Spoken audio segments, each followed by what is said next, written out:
Development and a professor at the Geography Department at the Memorial University in Newfoundland St. John's. Dr. Chuenpagdee completed her PhD here at the Fisheries Center with Dr. Daniel Pauly a few years back, and still is an associated faculty. For many years now, her work focuses on small-scale fisheries, and especially how to tackle their marginalization and elevate the profile of small-scale fisheries by applying interdisciplinary as well as transdisciplinary approaches. Today, Ratana's excellent work and many contributions to the fisheries science globally, as well as her inexhaustible dedication to small-scale fisheries, have made her the leader of a global partnership of small-scale fisheries research called Too Big to Ignore, where she has not only mobilized over 60 partner institutions, but more than hundreds of collaborators from all over the globe. Her talk today is Innovations and Opportunities in Small-Scale Fisheries. Please join me in welcoming Dr. Chuenpagdee.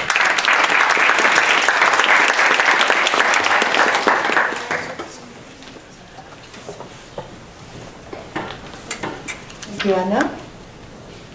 I would not move from this station because there is no little clicker thing, but it's not an issue. I usually don't like to walk around too much anyway when I talk, because then I will lose what I wanted to say.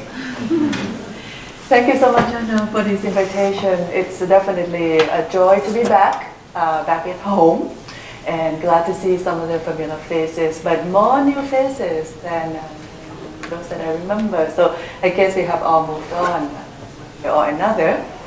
And for myself, it's been a very interesting journey from, moving from Vancouver, going to Virginia, before I went back to Canada. But my stint in the US was sort of like, a little scary because I was very close to Washington, D.C. at the time and the Bush administration. So I decided that it was time to go back to Canada, and it was a good decision. Perhaps though, I should say that now I've been told, right, that I might want to go back to US one day. Depends on how things go in this country. But you'll hear a little bit more about that because I'm always very critical about how we do things in Canada and around the world, especially when it comes to small-scale fisheries. So we really appreciate the opportunity to talk about our project and also to show you a little bit about what we have been thinking and doing. And there are members of the project in the room, quite a few of them actually. So all, what I'm saying here, one of our partners is sitting around us, and many of the working group members are based here in Vancouver, Evelyn Pinkerton being one, and Rashid Sumaila, who has to be elsewhere. But Anna and Neil are students in our project. William is our project member. So quite a few other people that I haven't really spoke to here today. And so the point about this is something that I like to start, right? It is about, one of those things that you might or might not realize unless you really pay good attention to. Because a lot of time people use the word fisheries, like we do here at the Fisheries Center. And we think we know what we're talking about. And we may actually started to form an opinion about, oh, that is what we mean, hear the word fisheries. But I would argue that we need to be more specific. Because when we talk about fisheries, we have to recognize that they're not one and the same all around the world. And in fact, if you started to look more carefully, we'll start to see that the sector that we are interested in the project perspective and all my research, are actually the small-scale fisheries that not too many people at important decision-making level pay attention to. So we started to wonder, it is true that there are so many more small-scale fisheries in the world, and making all these contributions to food security, to poverty alleviation and livelihoods, etc., and how important they are they really visible in the mind of policy? So they started to say something like, well, but small-scale fisheries are people in the south. And I said, wait a minute, I now live in Newfoundland. There are small boat fishing people. There are some of them here in British Columbia, across Canada, and other places in the north. So this thing about, well, when it comes to small-scale fisheries, we don't really need to talk about them so much because they're those in the south that needs to go. And then in our own mind also, we need to recognize that it can take place in just about any water bodies. You can, if there's a little bit of water, then there can be fishing and there can be small scale. So, we look a lot at the marine system, but we know that there's a lot more in the inland system and in lake, lagoon, estuary, etc. And then not only this kind of fish harvesting or capture of fisheries, but also small-scale farming that happens around the world. What we also wanted to recognize is that there's also something that women and children. So this is not, something that we see or talk a lot hear the conversation a lot about in terms of those people that are really, really involved. And this is just in the harvesting sector, not just in the harvesting sector alone, but in also what we call throughout the fish chain. There's something that happens in the ecosystem in the pre-harvest. There's also something that post-harvest. All those activities need to be part of what we look at when we try to look at small-scale fisheries. So our observation then leads us to the following statement. We believe that despite what we know or what we think we know about small-scale fisheries and the rhetoric about how important they are and the contribution they make, and just for the fact that we know that there's so many of them are out there that doing their business, we still really have to say that for the most part, they are marginalized and have been ignored. And I'm talking mainly about from the economic perspective, marginalization, from political perspective, from the governance, from geographically, they're quite remote in some places, but there's a lot of urban type of small-scale fishing takes place. They're also not being seen, not visible to the eye of the people. So this, being ignored, being so big and then still being ignored is something that is quite puzzling to us. So we have to start asking the question, why is that the case? And if it's really the case, what do we need to do to change that? And this is what led us to do the project, the Too Big to Ignore, which is a global partnership for small-scale fisheries research. What are we trying to do then in Too Big to Ignore? Basically, it's about, if we recognize that there are quite a lot of them and they make those important contributions and we need to know more about them, then we need to be able to understand and really see what they look like, who they are, and what they do, and what they are, how they're vulnerable to all these changes, and whether we can support the sector and making them more viable. So the first task then of the Too Big project is to elevate the profile of small-scale fisheries, make sure that they are visible, they are recognized, and people started to understand their contribution. Then we can argue against that marginalization at the national and international policies. So we have a lot of help along the way to make this happen. And so it's not like we starting from not a very good platform to do this. So it's a good momentum, if you like, for small-scale fisheries of the world to be able to start seeing that we can make a case for them. And that our role is to conduct research and capacity development in order to help influence policies at various levels. So whenever we talk about fisheries, we want people to know that we need to differentiate between different types of fisheries, talk about large-scale industrial fisheries, that we're not going to apply the same policy and management system to those sectors if the management and the policy on large-scale fisheries would have to be different from the small-scale fisheries. And they're based on the different principles, and they have to be operated in different ways as well in terms of implementation of the policy. So those are the points that we're trying to make. And now, I live in Newfoundland, and a lot of interests are not about fisheries, even though we hear about them. It's about oil and gas. So the tension and the competing interest is not just within large scale and small scale anymore. It's about what's happening around the sector. So that's a kind of message that we need to be able to communicate and also bring to the fore the conversation that is required in order to keep small-scale fisheries going. But if you talk to the people around the world, some people recognize the importance and perhaps would say, of course we need small-scale fishing people. But there are places, they said, but we could do away with them. We really don't need them. And so that kind of discussion needs to take place at high level as well, in order to make sure that in places where small-scale fishers have rights and have a traditional access to the resources, they need to be participating, and others may be in way for them. So those are the kind of things that we are trying to do in the zone. It's a pretty large network. When we started already, we had that's the data I put there, those people that we started the project with. But we actually have expanded a lot since then, especially after the Congress in Merida that we had, which was the Second World Small-Scale Fisheries Congress. So we have now invited a lot of people to join the network, and it's an open network, so the more the better. So as many small-scale fisheries people we have in the world, we should have not as many small-scale fisheries researchers, but at least proportionately we should have that many small-scale fishing researchers interested in small-scale fisheries around the world. So we're starting to collect more people to be supportive of small-scale fisheries and talk about what we need to do together.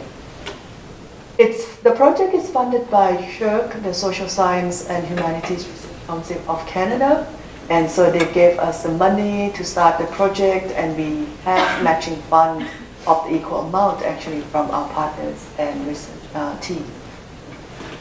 So I mentioned already that Sea Around Us is one of our partners, but FAO is also our partner. So we have partners at various levels, intergovernmental organizations like FAO or Bengal Commission and the Southeast Asian Fisheries Development Center. But we also have partners at a very local level, like we have Masifandise, which is our fisher organization partner in South Africa. We also have other kind of NGOs type partner like Conservancies. So now we have, like I said, expanded our network quite broadly so that we have now more partners around the world. And what have they been doing in the last 2 years? Basically, they have been doing research, they have been doing networking, they have been trying to build information systems to help us understand what's going on in the world of small-scale fisheries. I'm presenting here the kind of summary of what we learned so far about small-scale fisheries of the world. And I wanted to present them in this fashion, to think about them in terms of innovation opportunities. And this is because we are at fault of talking about small-scale fisheries and their misery, about how they're being marginalized, how nobody pays attention to them, etc., etc. We need to move beyond that. And to move beyond that is to really speak about the opportunities and the contribution and the innovation that can take place in this sector that can help us think about what we need to do together to really move forward to sustain the future of small-scale fisheries. We learn that there's a lot of innovation, there's a lot of opportunities that already exist and that can also be fostered and facilitated and supported. So I talk about this in 3 ways. First, it's about technological innovation, and then I would explain a little bit about research innovation, and I'll talk about governance. When it comes to technological innovation, I have to admit that, well, our project is not really about understanding how fishing technology can be improved in the small-scale fishing sector or even post-harvest technology. But we need to recognize that they exist. And we need to really learn more about those because we are not, we don't do technological development, so we don't really do any research on that, but we work with people who do research on that. And therefore we learned about what's happening in the sectors when it comes to fishing technology or post-harvest technology. And then we collaborate with them to make our work more relevant and more meaningful. But we do on our own information technology, trying to build something for small-scale fisheries, and I will talk more about that. But let's just take a look first at technological innovation that can take place in this sector. We talk about communication technology. A lot of fishing people now use cell phone or mobile device that can help them communicate, talking about being safe in the sea, in their workplace, learning about where to actually bring their fish to whoever offers the best prices for the market, etc. So there's a network of fishing people that use that kind of communication technology. We learned that there are places where they would make modification, adaptation of the work of the tool that they used in the past. The sail is something that we're hearing more and more in terms of, I mean, this is a picture in Mexico. They didn't use sail before, but now they are implementing that to help reduce cost and etc. My other research is about how fishing gears impact the environment in terms of the ecosystem, in terms of habitats and bycatch. And I would be the first to admit that small-scale fishing gears can also produce those impacts. So this is not about not understanding that, but there are a lot of small-scale fishing practices that actually are about small impact compared to larger scales. So we need to really put that into context and look at all those innovations. And of course, there's a risk there as well, because we have seen a lot of small-scale fishing that use innovation to do something that's quite destructive to the environment.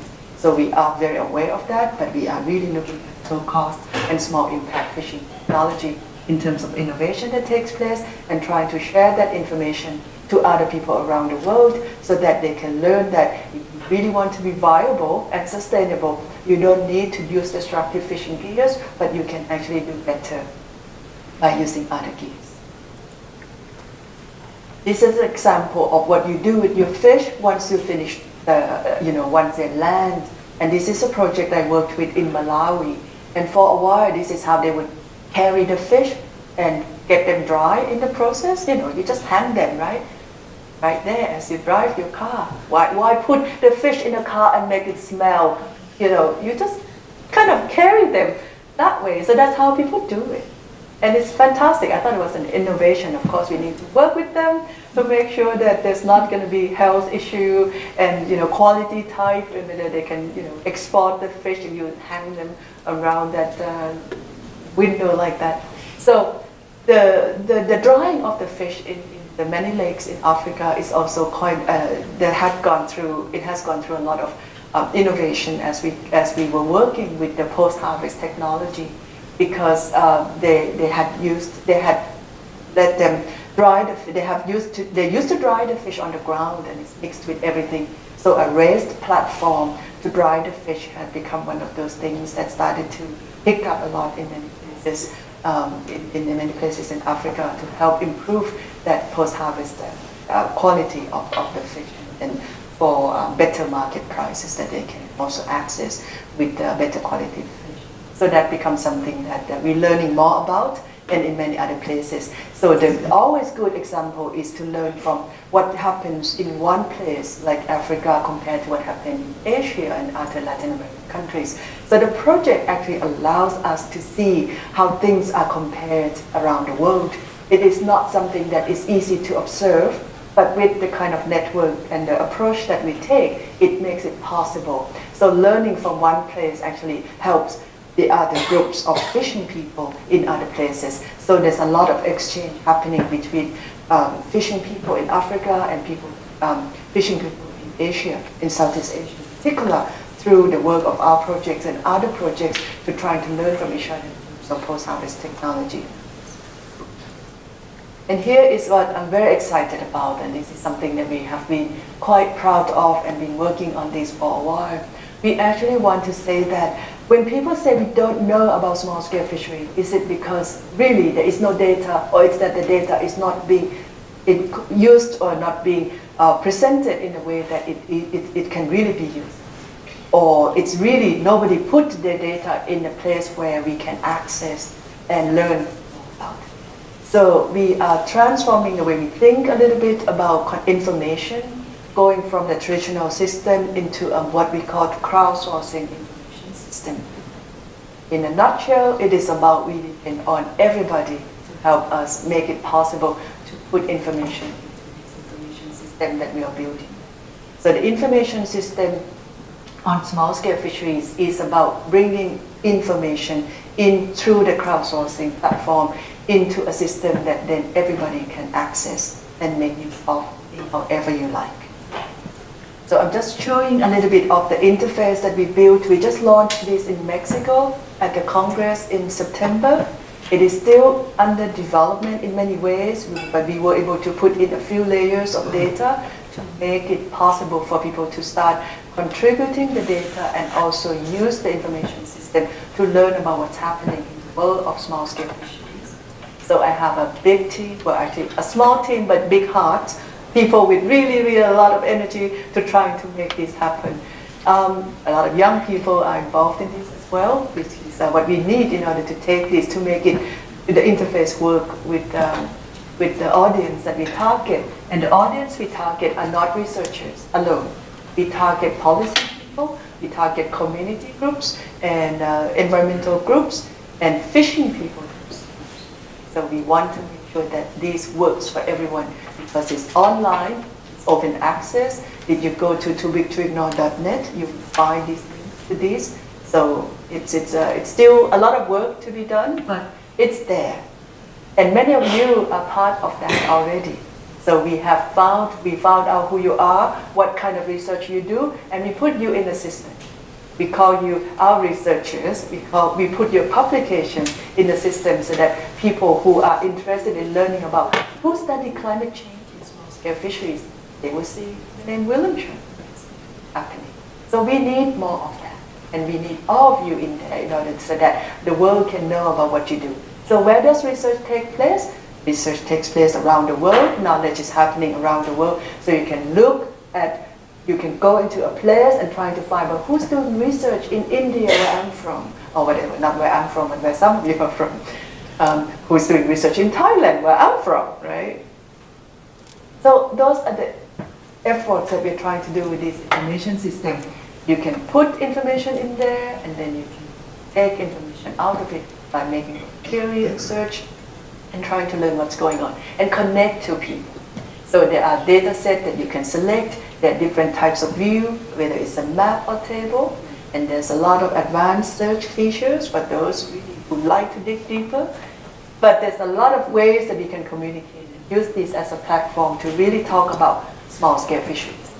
Hopefully, with this effort, nobody can stop, people wouldn't stop saying, well, there can't be that many of them out there, and we don't know where they are. Because now we're going to tell them that if you want to know where they are, you just have to look at information system, our ISSF platform, and you can. But imagine billions of them out there happening in all parts of the world. We need a lot of help to make this happen, and that's why the crowdsourcing. And hopefully, we will talk to someone who will build us the mobile application, so that it will be easier for people to. One of the things that could come out of that kind of information system is to do something like this. This is more like a snapshot of what's happening in the world of small-scale fisheries in Africa. We did this for 5 regions of the world, so I'm just going to show you one.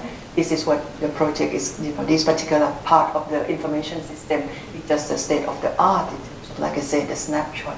So you need to know, what's happening in the ecosystem, in the market chain, what kind of emphasis that has been put in when people who study or do research on small-scale fisheries in Africa, those are the things that they focus on so far.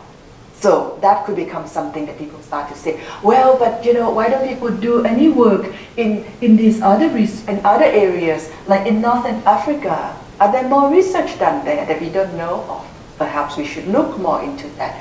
What about other aspects that really get less emphasis, or what are the important issues that have not yet been raised through this research?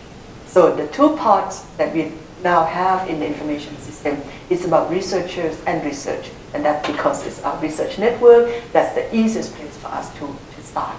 But we want to make sure that this goes to community level. So eventually there will be parts about community efforts, organizations at various levels that are trying to do the work and help small-scale fisheries. We would then do snapshot of them as well. Okay, so things need to we, we need to make this applicable in all levels. So that is just an example of what we can do once we have that information system, and a lot more information and knowledge synthesis that can be generated.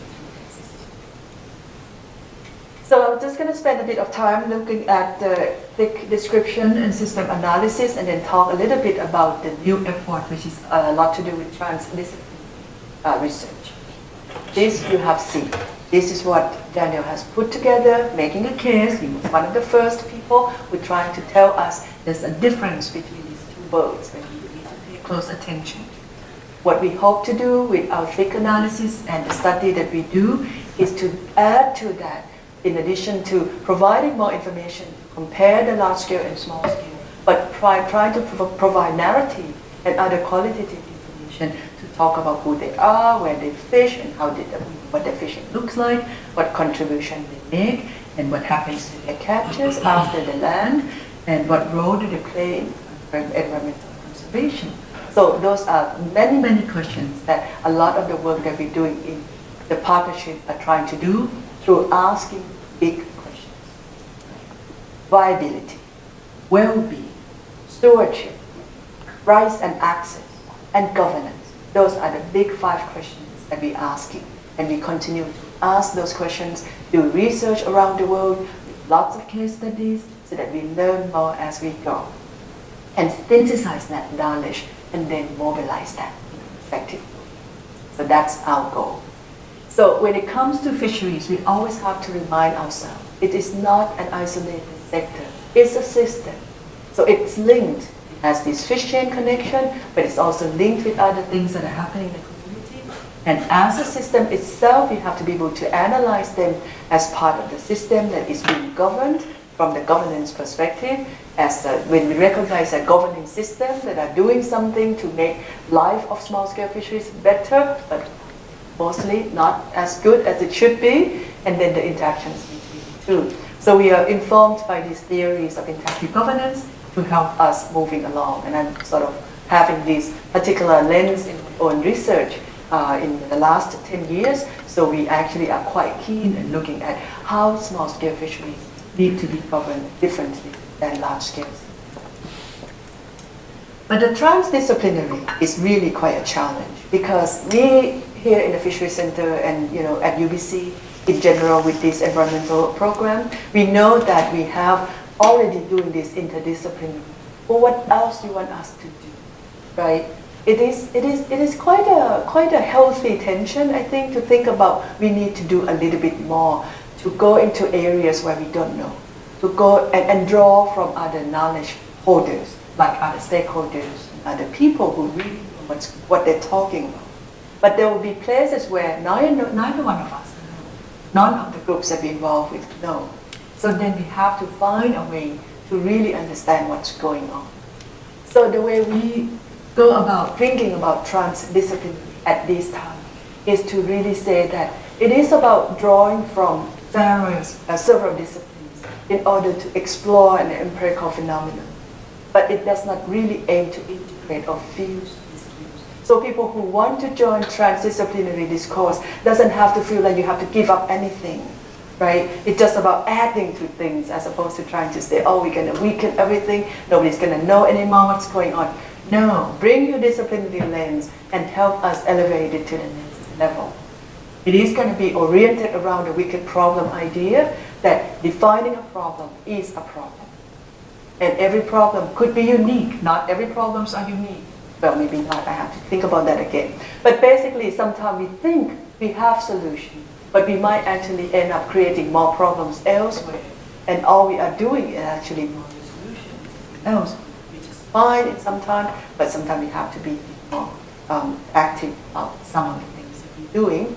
And then we need to really think about relying on sharing of the existing knowledge and also co-production of new ones. So that is very early in the thinking. So if anyone likes to talk about that, definitely talk to me after, because we need all the help we can to help us moving forward. The transdisciplinary fisheries course will be something we put up online, accessibly free to anyone who anyone interested. You can download the teaching modules and use that to train on site as well as offline. Okay? There's a lot of governance innovation that has been taking place already in the world of fisheries. It's very, very exciting.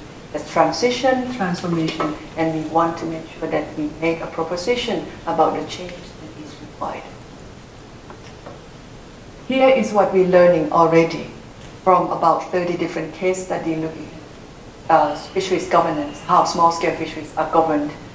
Governance takes place along a continuum, and it's often a mixture of modes. What we think of the hierarchical top-down state control is actually still dominates, but it's now shifting towards something that is more, we call it top light, in the sense that it's actually started to engage more with people, the stakeholders. Maybe not yet at the co-governance and co-management level, but it's moving into that direction. We started to know that this co-management, where everywhere we look, co-governance, co-management comes up a lot about small-scale fisheries. Maybe that is what is required. This shift of that mode is going to be happening a lot more, we think. But there are also those governance systems that it's about the self-governance, and we know that they also exist. So how to navigate and understand what's happening and what kind of governance system works best for small-scale fisheries, it's really about understanding the context and learn and appreciate that they can shift and move, and there's those continuum that is operating in the midst of mode as well. We're very, very happy to see that there are now fisheries, small-scale fisheries guidelines. FAO has fought long and hard to make this happen. The guidelines are about trying to provide opportunities for thinking about small-scale fisheries in a different way. It is different principles that we need when we wanted to talk about viability, sustainability, and future food security of small-scale fisheries. It is about doing more of the different types of research that we're doing in the Too Big to Ignore project and trying to advance our knowledge. It's about really changing the way governments and other organizations view this world of small-scale fisheries. We have a good opportunity to really contribute to this in a very important way. A lot of research that we are doing in Too Big to Ignore would be part of what would be used to help implement these guidelines. It's just been adopted. It was a lot of work to get it adopted. Canada is one of the countries that made our life very, very difficult when we needed to adopt this. Imagine being the only country in the world that didn't want these guidelines. For what reason? We already do a good job. Or maybe they're not that important. It's not acceptable. So we took major issue with Canadian government, and we still do, because implementation needs to take place. And what I heard is that, well, we will endorse the guidelines, but we don't think we need to implement it in Canada. We shall see about that. Okay, lots of examples around the world in terms of innovation. Then I like to start from my own country always, because we do a lot of bad stuff, but we also do a lot of good stuff. We're trying to save the turtles, we're trying to save the mangroves, we're trying to do more in terms of contribute to the productivity of the marine system through the crab bank project, bring the female crab and let them breed and then release that little ones out later. We do a lot in terms of market innovation. I get in trouble when I show this picture. What is innovation? Is that about child labor? And I'm just like, listen here. Children do involve, and they can get involved in many ways. We have in Norway, people are putting high school children to work in fisheries so that they can earn money and learn about the fishing culture. There's big people supervising this, right? So kids enjoy this a lot, and they make a little bit of money, and they're part of the system. We need to do more of that, and don't think that we need to protect them so much. In Africa, I also like, because there's a lot of policy reform that happened there, and governance. They have now small-scale fisheries policy. First time. Almost one of the first countries that have fisheries policy, specific small-scale fisheries. So there's a lot of things we can do in the world of small-scale fisheries once we embrace that lens about the need to look broadly, the need to be holistic, the need to understand better what's happening. And we can all do more in paying attention to this sector and not dismissing them as not that important or thinking about them as well. We can replace them with other things that perhaps can contribute to what all those major concerns that we have. Our point about to be ignored is to recognize their importance and their contribution and their role in the society and their place in the world. So with that, I'll leave you with our thank you note and a little bit of the website where you can visit us and also email address. Not really mine, but you write to that email address, I get the message. Thank you very much.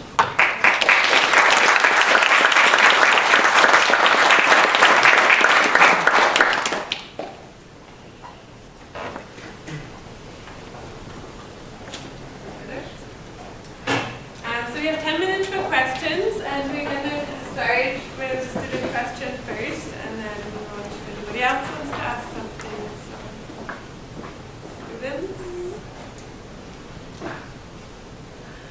Does it mean nobody cares about small-scale fisheries? Vanessa? I was wondering if you could speak more specifically about some of the misconceptions about like the implementation and management of small-scale fisheries that you found most challenging in your work, like when you're working with people who are more versed in like industrial fishing. Where the biggest concerns? And this is something that we struggle with a lot, right? Because for the most part, when we started to develop instruments, policy tools, we don't really know well how to do it, and we started something that is easy to handle. So we go with something we have data. So we would try to manage sector as if there's data. So we think about commercial sector, we think that there's, we can control the landings, or we can look at using tools and ways to think about fisheries that capture everything about fisheries. So we are stuck with those instruments that are only applicable to part of the sector, but not all. I mean, there's a lot more things happening in the world of small-scale fisheries. None of that information, there would be the person to tell you more about how that is not captured in the way we need to do our information system, right? When it comes to data collection and etc. So we're missing a major part, and we still don't know how to do it. So policy, tools, and instruments that we use to manage the fisheries today are basically not applicable to the characteristics of the small-scale fisheries sector. It's appalling, actually, to think that whatever we think we can do with certain fishery system, a sector, we can apply that everywhere around the world. It just doesn't work. I think the fact that they have a lot less voice and not as influential in policy decision forum is also making things a lot more difficult for them. Because people like to talk about this sector being poor, right? And when you're poor, you don't, when you're poor, you don't speak up, right? When you're poor, you don't eat, right? So we don't worry about them so much. And that's the kind of things that make it really, really difficult for us to move forward with that. So there's a lot of contribution that small-scale fisheries make in each society. When we try to find out how important small-scale fisheries are, you go and talk to communities that small-scale fisheries take place, and they will be telling you something as follows. They would say something like, the small-scale fishing people are the sector that would contribute to generate all the revenues and all the prosperity in a place. That comes from small-scale fishing people, because they would buy fuel, they would buy grocery, they would eat there, live there, and spend money there. And that's not the case with other sectors. So we like to bring this thing about contribution to the global GDP and etc. But when you look at the level that matters, things are very.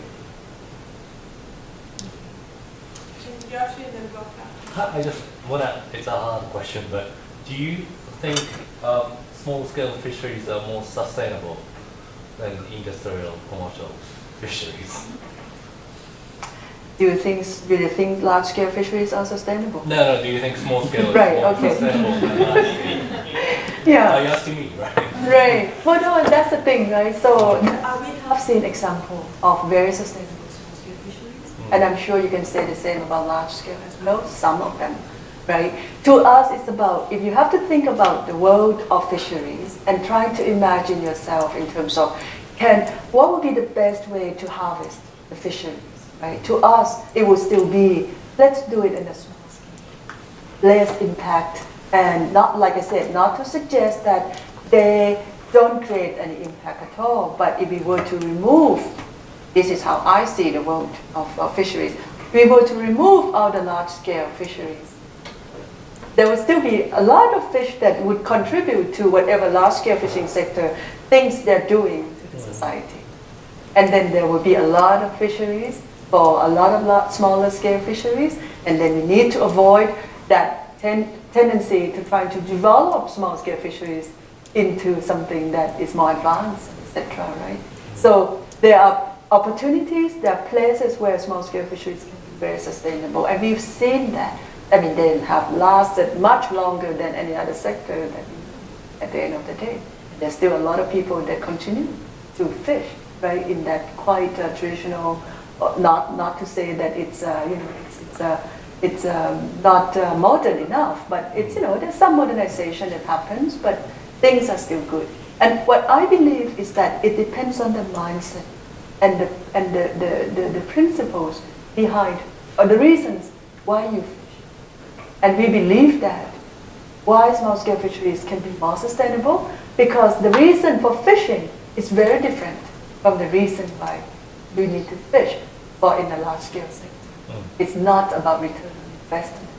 It's about a livelihood. It's about being really enjoying and contributing to your part of the society. So that's how that's what we think. Thank you. Thank you. Thanks for the talk. When you talk about marginalization, or being marginalized, to me it means that you don't have the influence on the decision that's being made. And that can come to governance, like you mentioned, but it can also come to market. You have, in most cases, these small fisheries are price takers. They have no decision on where to sell, how much to sell. They just run whatever they have and pay whatever the price get. So in this project, I know you're looking at the structure of the governance and how to bring people into that type of decision making. But do you also are you looking into how the different markets are structured and how the way they're organized, how some groups have more influence on the interaction than the other? Is that something that you're considering? Yes. I mean, the governance underlines, basically the governance of the fishing is what we look at, right? So it's about understanding the power within those actors that are involved in the marketing of the fish, right? In the governance, through the regulations or through the market dynamics, the relationship within the market? Yeah, okay. It is exactly what you said. So in order to understand, say, from viability perspective and from the well-being, livelihoods perspective, we need to know, right, what happens to the fish, right, once it lands. So we need to understand, right, how marketing system works in a small-scale fishing setting. And actually, there's a lot of small-scale fishing people around the world that actually take control of the market much more so than we think. There's ways to organize the marketing system that benefits small-scale fisheries so much more than we think. We may think that they're being taken advantage of and cannot do anything in terms of pricing, etc. That happens too, but we have a lot of examples around the world that small-scale fishing cooperatives, market cooperatives is actually very strong. So indeed, that is something we look at, right? But when I say the governance of the market system, it's a lot to do with power and relationship. And that is not so much about what happens to the fish, but who decides, right? Who makes decision about those. And like I said, the work is about trying to understand alternative markets for fishing people, if that is what is required, or gaining more market share, if in the existing context, through other ways of organizing people and providing more access and etc. Those are the usual stuff. But really thinking more carefully about what needs to happen to the fish in terms of consumption at a household level in terms of marketing at the location and then connecting to the export market. Because there's a lot of small-scale fisheries as well that are connecting to the export market, and how to make sure that distribution of that benefits actually, or benefit, get distributed within the small-scale sector. One more question. Yeah, sure. Well, while we're on the question of markets, I'm curious to hear your thoughts on whether connecting to big global markets is, in fact, a good solution for small-scale fisheries. There's a lot of arguments right now for rights-based approaches, and the rights-based approaches, the argument generally is that the rights are granted, and that then those fisheries should also be connected to big global markets. The same is happening in terms of the MSC certification processes. It's happening everywhere from the developing world to the developed world, that we should certify these fisheries, and then once they're certified, then we should connect them to global markets.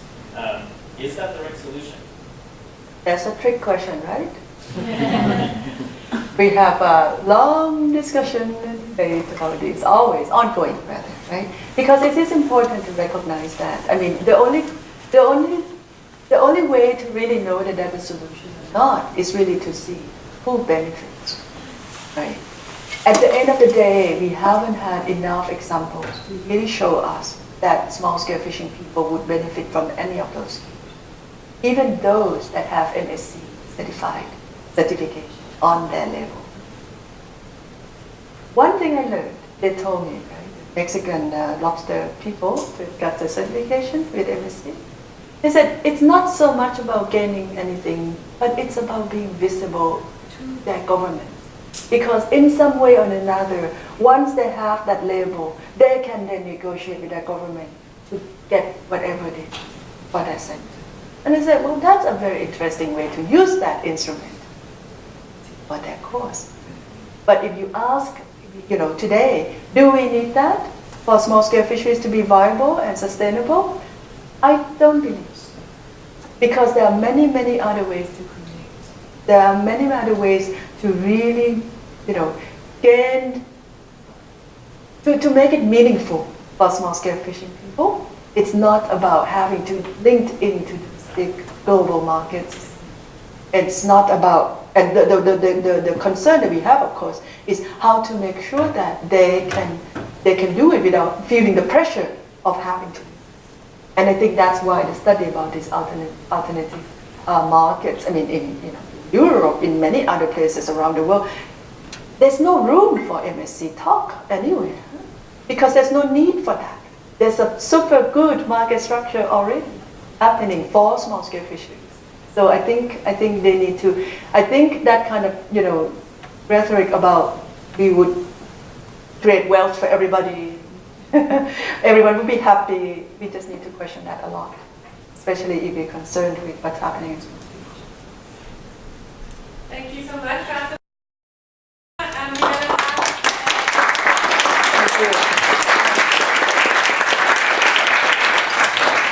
going to have a bit of a discussion meeting with the Fish 500 students in 107. So if anybody's really interested in talking with more